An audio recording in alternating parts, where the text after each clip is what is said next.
যে তারেক রহমান আপনি মস্ত বড় ভুল করেছেন, এর জন্য আপনার কাফফারা দিতে হবে, এমন কাফফারা দিতে হবে যে কাফফারা আপনি কতক্ষণে এক্সপেক্ট করেন না। রক্তপাত বন্ধের আগে ইনশাল্লাহ তারেক রহমানকে বিদায় করা হবে। রাজনৈতিক ভাবে আপনার ইনশাল্লাহ পরাজয় হবে। আমি এটা খুবই পার্সোনালি নিলাম। কোনো মামলা, আমি মৃত্যু পর্যন্ত কোনো মামলাতে যাব না, অ্যাকশন হবে এখন। আমাদের 3টা প্রোগ্রাম ছিল ভাই আতামাইকে শেষ প্রোগ্রামটা ছিল জৈন্তাপুরে, সিলেটের জৈন্তাপুরে। আলহামদুলিল্লাহ প্রোগ্রামে অনেক লোক হয়েছে, এত সন্ত্রাসের পরেও আমি স্টেজ থেকে নেমে 2-3 মিনিট গাড়ি ক্রস করার পরে বিকট একটা সাউন্ড হলো। প্রথমে আমি দেখলাম আমার সাথে যে ছিল তার হাত রক্তাক্ত, পরে দেখি আমিও ব্যথা অনুভব করলাম। দেখেন এই যে পুরা ইটের দাগটা হলো, এখানে হলো একদম হলো, এখন ইটের দাগটা হলো লেগে আছে, পুরো গ্লাসটা ভেঙে গিয়েছে, বড় একটা ইট পড়েছে। এটা যদি আল্লাহ না করুন আমার মাথায় পড়তো, আমার মাথা থাকতো না এই পর্যন্ত। আজকে ইশরাক সাহেব একটা উস্কানি দিয়েছে ঢাকায়, এর আগে রাশেদ খান পার্সোনাল সেক্রেটারি প্রধানমন্ত্রী নিয়োগ দিয়ে উস্কানি দিয়েছে। আমি জীবন নিয়ে শঙ্কা বোধ করছি, আমি নিরাপদ নয়। তবে আমি আমার সংগঠনকে বলে দিয়েছি, তারেক রহমান আজকে রাজনৈতিক ভাবে একটা মস্ত বড় ভুল করেছেন।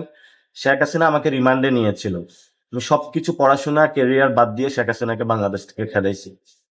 তারেক রহমান আপনি মস্ত বড় ভুল করেছেন, এর জন্য আপনার কাফফারা দিতে হবে, এমন কাফফারা দিতে হবে যে কাফফারা আপনি কতক্ষণে এক্সপেক্ট করেন না।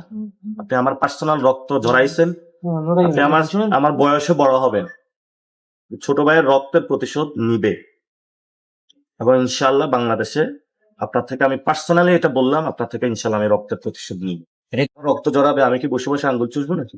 আরো অনেকেরই বাংলাদেশে এইভাবে রক্ত জড়ানো হবে। রক্তপাত বন্ধের আগে ইনশাল্লাহ তারেক রহমানকে বিদায় করা হবে। রাজনৈতিক ভাবে আপনার ইনশাল্লাহ পরাজয় হবে।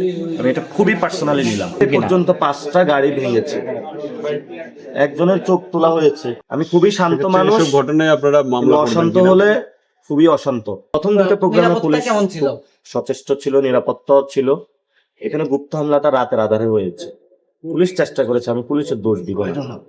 তো আজকে সারা ঢাকায় কি হয়েছে, ইশরাক কি করেছে, তারেক রহমান কি করছেন, সেটা আমরা ইনশাল্লাহ তাদের এই ঘটনায় মামলা করবেন কিনা? কোনো মামলা, আমি মৃত্যু পর্যন্ত কোনো মামলাতে যাব না, অ্যাকশন হবে এখন।